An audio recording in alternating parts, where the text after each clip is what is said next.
Okay, we're going to do the June 7th. It's day 158 in the 1 Year Chronological Study Bible put out by Tyndale.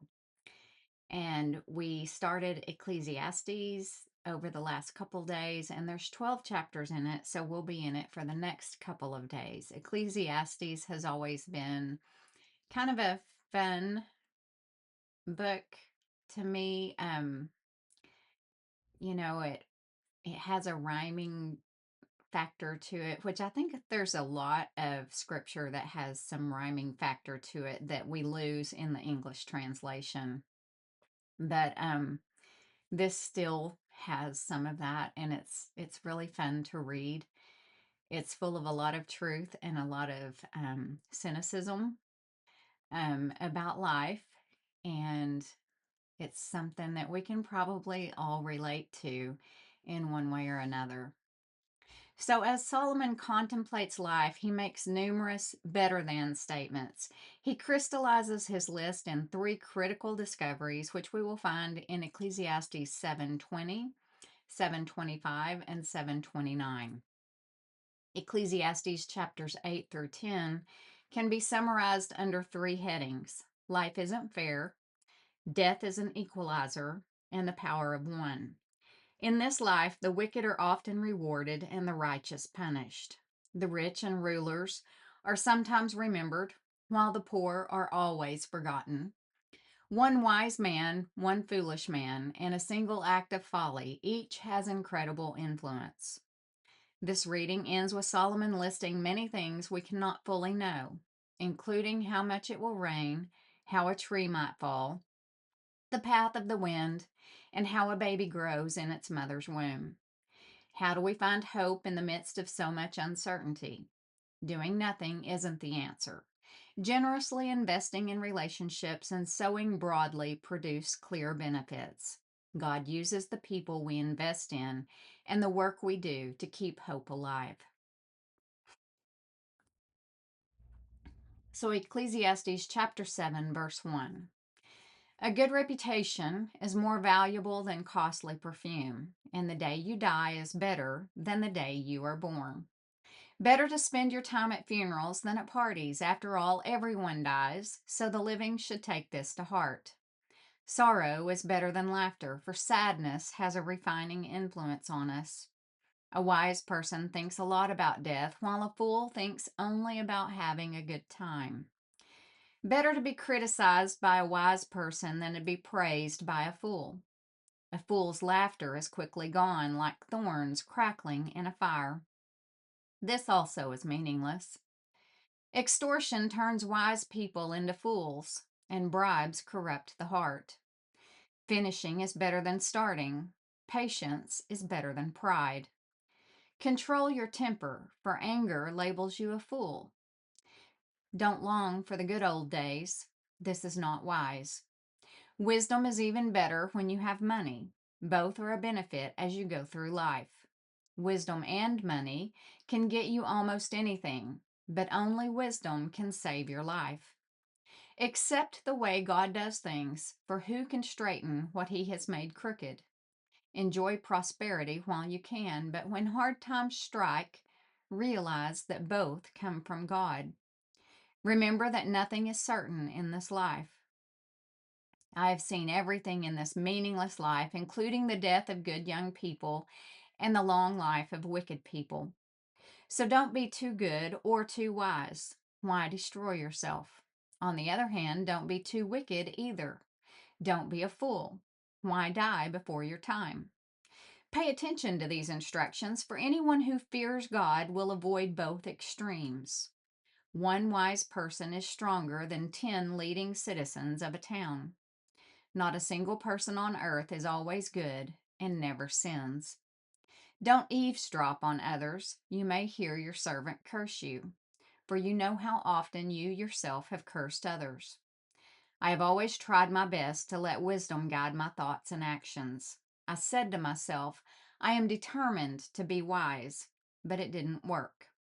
Wisdom is always distant and difficult to find. I searched everywhere, determined to find wisdom and to understand the reason for things. I was determined to prove to myself that wickedness is stupid and that foolishness is madness. I discovered that a seductive woman is a trap more bitter than death. Her passion is a snare, and her soft hands are chains. Those who are pleasing to God will escape her, but sinners will be caught in her snare. This is my conclusion, says the teacher.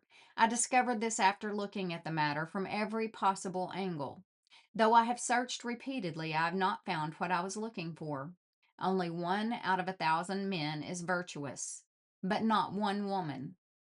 But I did find this: God created people to be virtuous, but they have each turned to follow their own downward path. Chapter 8. How wonderful to be wise, to analyze and interpret things. Wisdom lights up a person's face, softening its harshness. Obey the king, since you vowed to God that you would. Don't try to avoid doing your duty, and don't stand with those who plot evil, for the king can do whatever he wants. His command is backed by great power. No one can resist or question it. Those who obey him will not be punished. Those who are wise will find a time and a way to do what is right. For there is a time and a way for everything, even when a person is in trouble. Indeed, how can people avoid what they don't know is going to happen? None of us can hold back our spirit from departing. None of us has the power to prevent the day of our death.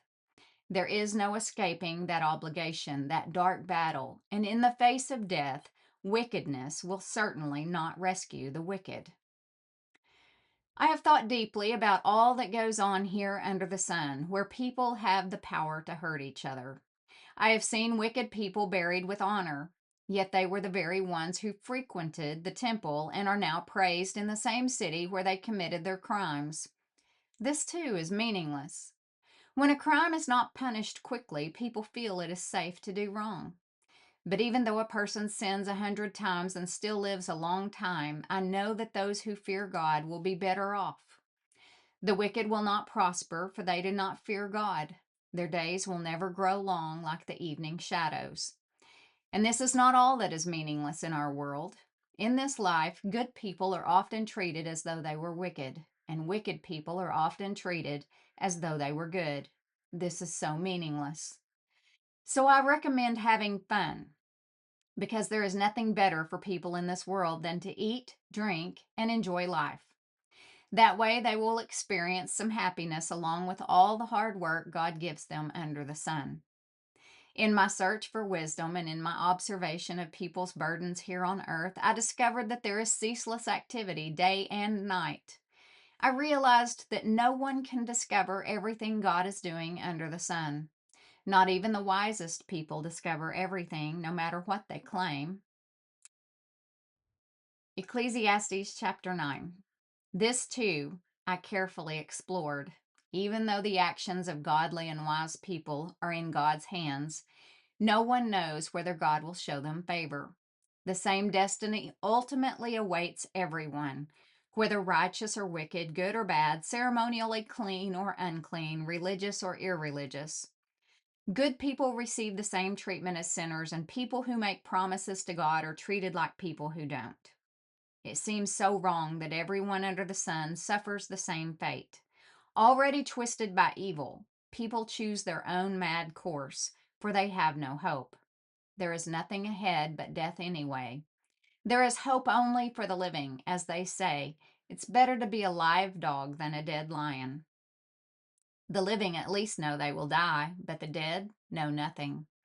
They have no further reward, nor are they remembered. Whatever they did in their lifetime, loving, hating, envying, is all long gone. They no longer play a part in anything here on earth. So go ahead, eat your food with joy and drink your wine with a happy heart, for God approves of this. Wear fine clothes with a splash of cologne. Live happily with the woman you love through all the meaningless days of life that God has given you under the sun. The wife God gives you is your reward for all your earthly toil.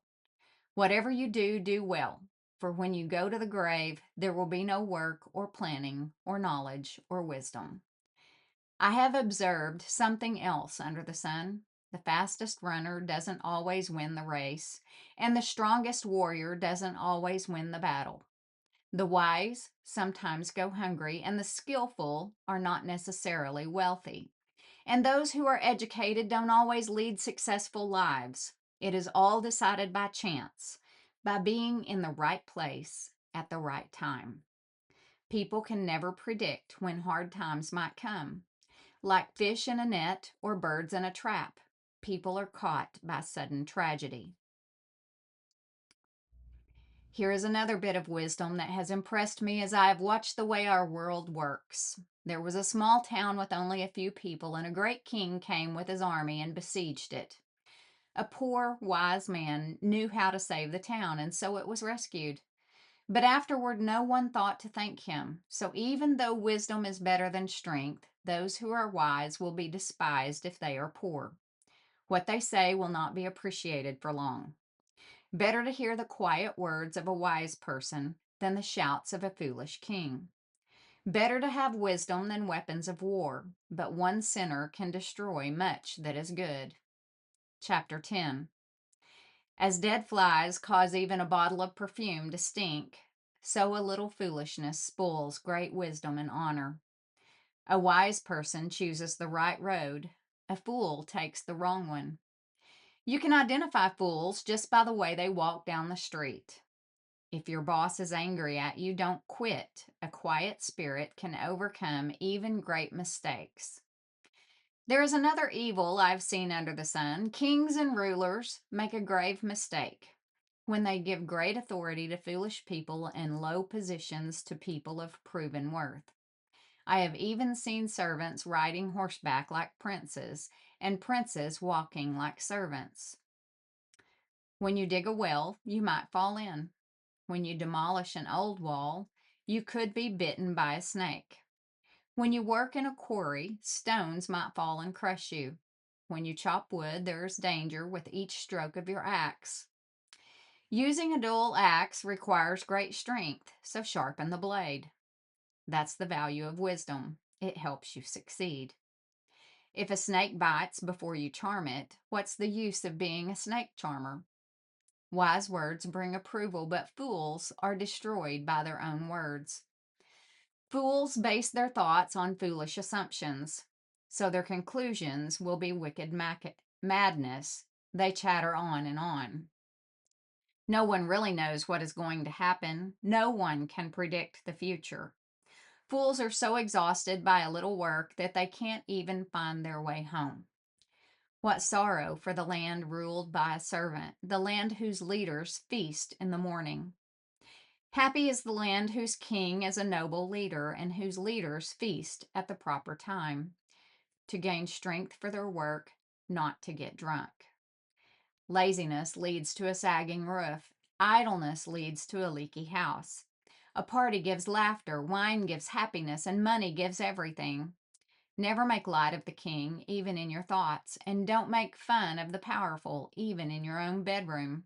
For a little bird might deliver your message and tell them what you said. Ecclesiastes chapter 11. Send your grain across the seas, and in time profits will flow back to you. But divide your investments among many places, for you do not know what risk might lie ahead. When clouds are heavy, the rains come down. Whether a tree falls north or south, it stays where it falls. Farmers who wait for perfect weather never plant. If they watch every cloud, they never harvest. Just as you cannot understand the path of the wind or the mystery of a tiny baby growing in its mother's womb, so you cannot understand the activity of God who does all things. Plant your seed in the morning and keep busy all afternoon, for you don't know if profit will come from one activity or another, or maybe both. And that concludes the June 7th daily Bible reading. Thanks for joining in.